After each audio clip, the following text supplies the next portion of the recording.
We're back. Mornings with Joe Catenacci on the Big Talker 106.7 FM. I am your fill-in host, Yaël Ossowski, and I'm here today speaking with Katie Peralta. She is senior editor at Charlotte Agenda. Thank you so much, Katie, for taking the time. Thanks for having me. Now, you have been a reporter in the scene in the Charlotte area for a good while. I've been watching a lot of your tweets, obviously, and some of the great articles that you've been writing. You were formerly, I believe, a business reporter at the Charlotte Observer, so you've been in the mix of Charlotte media for a long time, and now you're at the Charlotte Agenda. I actually first saw this pop up on my Facebook, and there was a lot of ads and actually some pretty cool and fun stuff. What is Charlotte Agenda, and what should our listeners know if they want to kind of click on over to that website? Yeah, so we are a digital news startup, and we were founded about 5 years ago in Charlotte, of course. And we operate and started as basically a lifestyle type content newsletter, and that includes everything from restaurant openings and closings to what to do around Charlotte on the weekends, and that continues to be sort of what we're known for. In the past several months, however, we have been adding several veteran journalists from kind of a number of different areas who are covering everything from, policy to, pop culture to, development around town. So it's kind of a changing time at the Charlotte Agenda in that we are starting to go a little bit deeper on some of the really important trends and stories in Charlotte beyond just sort of the, lifestyle type what to do around town. Have a website where you can read all of our stories every day. We don't have pop-ups, which is something that differentiates us from other news sites. It can be a little bit frustrating to read, I know. We don't have as much video content right now. I think that's another thing that differentiates us right now. That could change someday if we start doing original video. We have a pretty prolific social media presence as well, and I think that people consume our content at the moment. But at the same time, we do use our large Instagram following, for instance, to break news and then to direct people to, either our website or our newsletter to learn more about whatever the subject matter might be. And one thing that we covered earlier in the program is we spoke with some writers in Raleigh who have kind of been watching the newspaper industry, and you've transitioned out of the newspaper industry. I myself was at the Gaston Gazette some years ago, so I was somewhat a part of it and kind of got to see, what it was like behind the scenes. It's obviously a fun, enterprising place for a reporter, but, there are many, many issues that come with that, and we saw the bankruptcy filings that came, and you guys covered that. What was sort of your take on the recent kind of bankruptcy and really how newspapers are going to be in the future and maybe the future of media, specifically in North Carolina? Wrote that story that you're referencing with my colleague Michael Graff, and we both come from newspaper backgrounds. He worked at a small paper up in, I think, the northern part of the state several years ago. And then he worked at the magazine after that. So we are both extremely pro-print, I would say. We are cheering for the newspaper industry and recognize that a really robust newspaper is beneficial to the entire community. And without a news, I really am scared for our community. I think that for those of us who have left the industry, there is a bit of, a sense of sadness.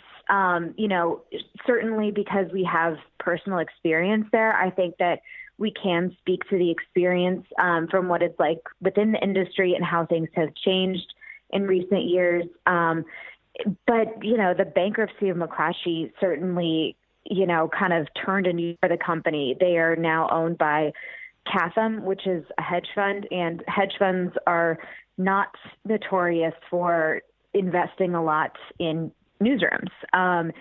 So, I remember at the Observer, things kind of would ebb and flow a little bit. You would have kind of periods where things would be tougher. We would but leadership would make decisions that really kind of were tough across the board. Last year, for instance, we had an early retirement program. I think that's what they call it. Basically, anyone over the age of 55 was offered a buyout. And that in a single day wiped out over 300 years of experience in our newsroom. And that's a lot for a newsroom that only has, a few dozen. I've done this for a few years, but I am in no way ready to be the big kid in the room. I feel like I still have a lot of learning to do myself. And all of a sudden I realized that I didn't have many mentors left. And that's a really, really challenging part of where things are today. It's fantastic that newspapers do hire young people, but at the same time, those young people do need really strong mentorship and guidance in order to, do good journalism. Not that Michael Graff is old. He's not, but he's been doing this for a few more years than I have. So I feel like I really have someone to look up to. And we make a great team. I mean, we're a team of, I believe, 8 or 9 full-time people, almost 9. So we're small, but we're mighty, and we are not trying to replace the newspaper. I think that would be a mischaracterization. But we're trying to fill a void. We recognize that readers these days, especially young people, are not necessarily interested in buying a newspaper subscription. They are on their phones a lot. People are on social media all the time.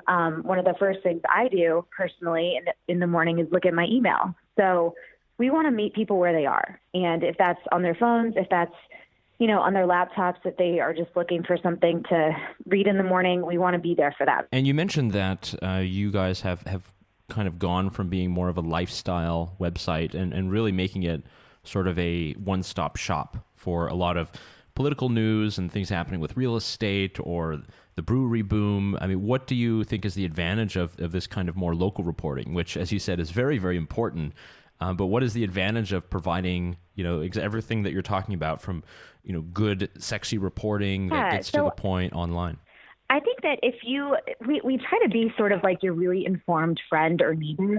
And it depends on who you're talking to. If you're talking to someone who really only wants to hear about, tell me what's cool and what I should do this weekend, we can tell you that. If you're new to town and you want to know something about city politics, we can be that informant too. For a lot of people who have followed us throughout our, brief history, our 5 years in business, maybe they really cared about the social scene back in 2015 and 2016.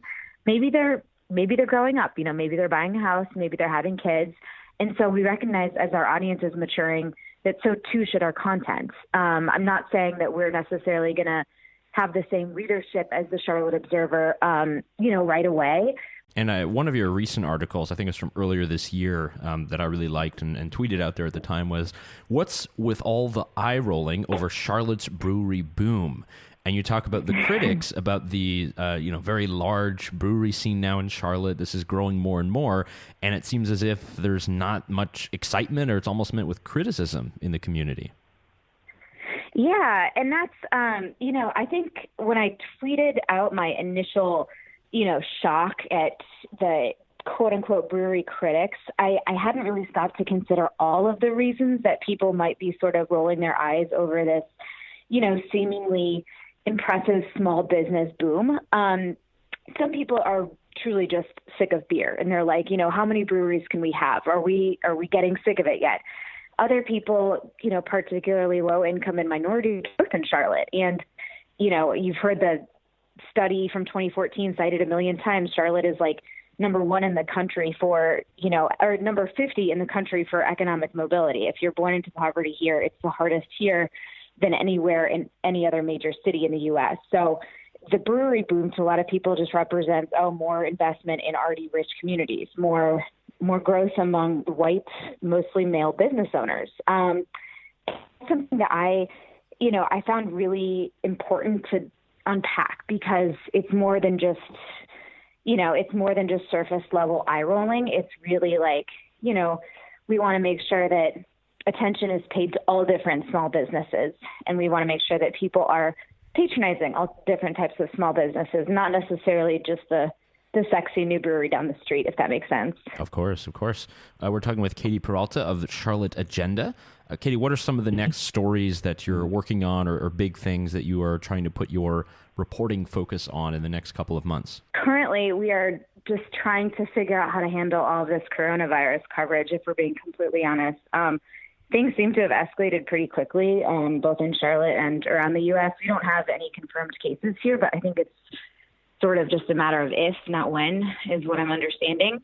So besides that, we really want to augment trends in Charlotte, which parts of town are growing rapidly and what sort of change we can see, particularly in areas like Eastwood Mall, which is slated for a massive redevelopment that's going to be the home to our MLS team here.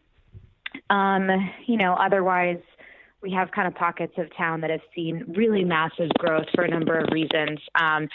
We will continue to cover residential real estate a little bit more, not just the effects of gentrification, but also what that means for, kind of the starter home market. That's something I think is really interesting, especially as a millennial myself who has friends all the time telling me how difficult it is to find that starter home in Charlotte right now, as I'm sure it is across the country. So that's a really long way of saying we have a lot on our Yes, no doubt at all. So if you want to read more of the stories by Katie Peralta, head to Charlotte Agenda, and your Twitter is @Katie Peralta. You can find it there, and we'll link it in the show notes. Katie, thanks so much for taking your time. Absolutely. Thanks for having me.